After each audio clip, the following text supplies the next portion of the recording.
Quand tu reçois Jésus, tu es sauvé. Maintenant, pendant que tu es sauvé, sur terre, avant que Jésus vienne, il te faut dominer financièrement. Hello. Quand on dit qu'il te faut la puissance, l'autre synonyme de la puissance est argent.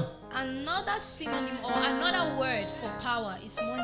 Yes. Voici comment Dieu enrichit quand tu es chrétien. Je peux te montrer comment il enrichit rapidement. Numéro 1, Dieu enrichit lorsque tes mains font quelque chose. Si tu es chrétien, tes mains doivent faire quelque chose. Tes mains doivent faire quelque chose. On va lever l'équivoque parce que je sais qu'il y a des gens qui sont un peu confus. Tes mains doivent faire quelque chose. Maintenant, il y a des gens qui sont uniquement dans le domaine séculier. Ça veut dire qu'ils exercent professionnellement quelque part, soit à leur compte, soit pour quelqu'un d'autre. Mais il y a d'autres qui travaillent au sacerdoce. Ils travaillent aussi avec leurs mains. Parce que lorsqu'il faut imposer les mains aux gens, c'est avec tes mains. Je ne sais pas si tu comprends quelque chose. Et le Seigneur Jésus a dit l'ouvrier mérite son salaire. Je commence d'abord avec la catégorie de ceux qui ne sont pas au travail, ou alors ceux qui ne travaillent pas à l'hôtel. Ça veut dire au sacerdoce. Deutéronome 28, verset 12. L'Éternel bénira l'œuvre de tes mains. Quand quelqu'un ne fait rien, il a dit à Dieu, ne me bénis pas. Il faut que tu fasses quelque chose. Alléluia. L'Éternel t'ouvrira son bon trésor, le ciel, pour envoyer à ton pays la pluie en son temps et pour bénir tout le travail de tes mains. Tes mains font quoi? Quiconque a les mains qui ne font rien, il est disqualifié de la bénédiction là. Il dit, la raison pour laquelle il ouvre le ciel, il envoie la pluie, c'est pour bénir le travail de tes mains. Donc si le ciel s'ouvre et la pluie descend et ça trouve que tes mains ne font rien, tu peux vendre les vêtements, tu peux vendre. J'ai dit à beaucoup de personnes qui seulement me disent que je travaille, mais travail de nom. Travailler, ce n'est pas forcément s'asseoir dans un bureau. Travailler veut dire que être capable de produire. Alors que tu travailles au bureau pour quelqu'un ou que tu travailles en ton compte, que tu vends au marché, pourvu que tu fasses quelque chose, dis Amen. Alléluia. Si Dieu veut t'enrichir cette nuit, c'est dans quel domaine? Il trouvera ce soir que tu... Regarde, tu demandes à ton voisin, tu fais quoi? Les mains vides ne peuvent pas être bénies. Parce qu'il y a certains qui sont consacrés seulement au sacerdoce. Et Luc 10, verset 7. Luc 10, verset 7. Demeurez dans cette maison-là, mangeant et buvant ce qu'on vous donnera. Car l'ouvrier mérite son... Celui qui est ministre d'une branche, s'il travaille, il va manger comme celui qui se lève le matin et il part travailler au bureau à Bonanjo. C'est Jésus qui a dit. À moins que tu ne crois pas en ce que Jésus a dit. Il a l'ouvrier mérite son salaire.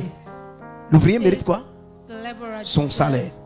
Donc quand tu vois quelqu'un qui est dans l'œuvre de Dieu et tu vois il s'appauvrit, la vérité est qu'il ne travaille pas. Il ne fait pas l'œuvre que Jésus lui demande. Quand Jésus demande de prier, il ne prie pas. Quand Jésus dit jeûne, il ne jeûne pas. Quand Jésus dit lis la Bible, il ne lit pas.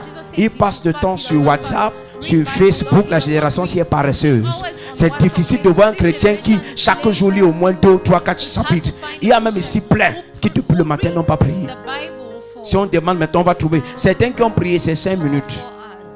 Il veut combattre un diable qui est en plein temps, pendant qu'eux-mêmes ils sont en temps partiel. Il prie 5 minutes pour combattre un diable qui est en plein temps, 24 heures sur 24. Dans 1 Pierre 5, 8, Pierre va dire que, il dit, soyez sots pour vaquer la prière. Votre ennemi, le diable, rôde, rugissant comme un lion, cherchant qui fait quoi? Dévorer. Alléluia. Ça veut dire que si tu es au sacerdoce, il te faut être sérieux. Très sérieux. Le sacerdoce demande que tu sois hautement discipliné.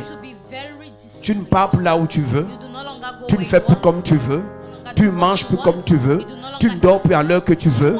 Les apôtres voulaient dormir. Jésus les a réveillés. Il leur a demandé, n'avez-vous pas pu veiller avec moi au moins 1 heure? Il leur a dit, veillez et priez. Maintenant, regarde. Il faut que Dieu trouve que tu... Regarde. Il faut que tu fasses quelque chose avec tes mains. Si tu n'es pas au sacerdoce, il te faut trouver soit tu vends quelque chose, soit tu es au bureau, il te faut faire quelque chose.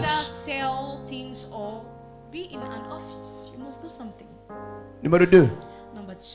Pour que Dieu t'enrichisse, il faut développer ta spiritualité.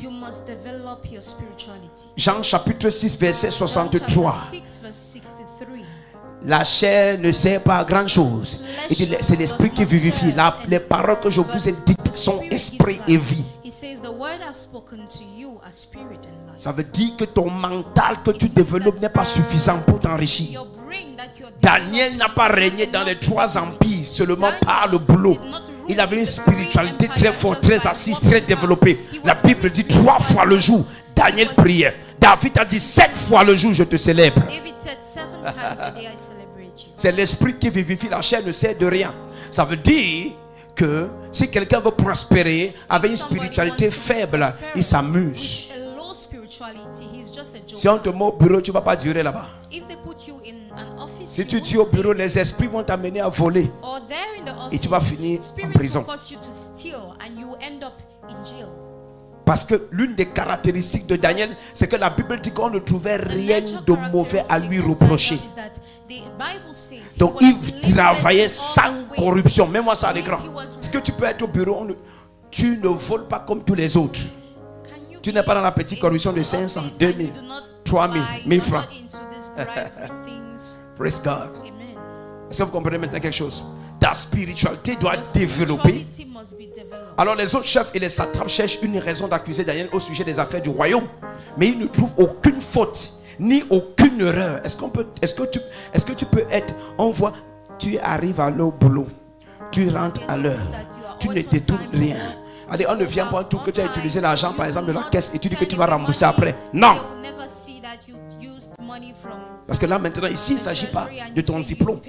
Ton diplôme ne peut pas t'enseigner la crainte.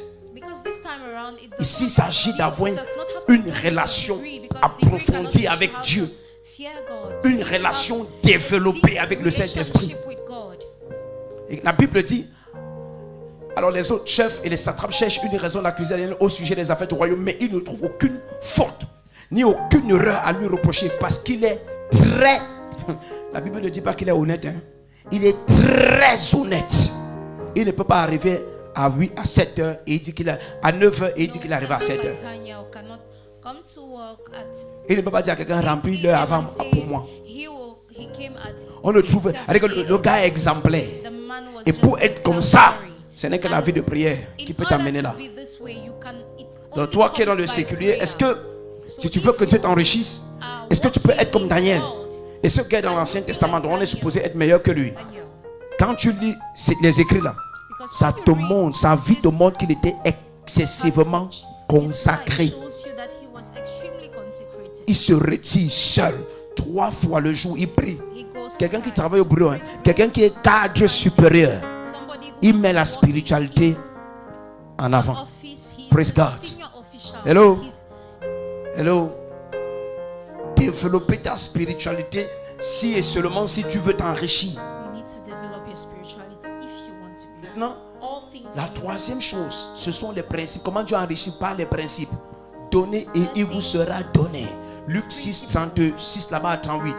Amen. 2 Corinthiens 9 à partir du verset 6. Celui qui donne peu moissonnera peu. Celui qui donne beaucoup moissonnera beaucoup. Ça, ce sont des principes que dès que tu apprends, tu ne pratiques pas, il n'y aura rien. Hello. Donnez et il vous sera donné. Voilà ça. Luc 6, 38. 2 Corinthiens 9, 6.